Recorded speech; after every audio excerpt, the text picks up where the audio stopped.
چې یو سړی ولید دغه په دلاس کې دغه تعویذ چینه پراته مزي پیغمبر ته پوښتنه کوي فتح المجید هغه کې دا خبره ده چې دا تاولي تړلې وي د بدغاګې د پلان په خاطر باندې وګوره کوم شي د اسلام نه په بد طرف باندې تلاړي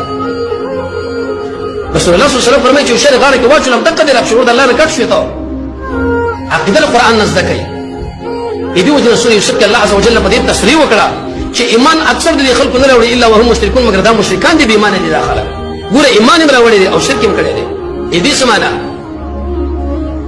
ابن کثیر د عبد الله بن مسعود د باندې صحابه کرام عمل نقل کړی دی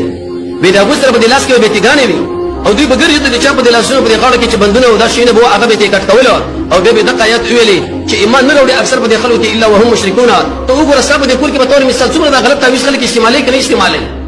ته وګوره په دلاس کې د مچ استعمالي کوي استعمالي ته وګوره په دې کې دا تړلې د بدغاق په خاطر باندې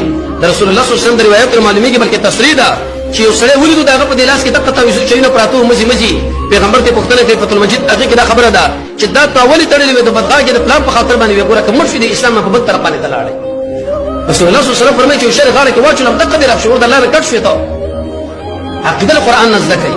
دا قرآن کریم ولې دا خبره ذکر کړې دا صرف د یو سورۃ بارے کې تاسو ما خبره کړې ده چې سورې نحل کې الله عز وجل یو شپه عقاید او صفاتونه دې مشرکین ذکر کوي چې ځان دې ساته یو کې دغه خبره تحقیر القرآن د قرآن به ذکی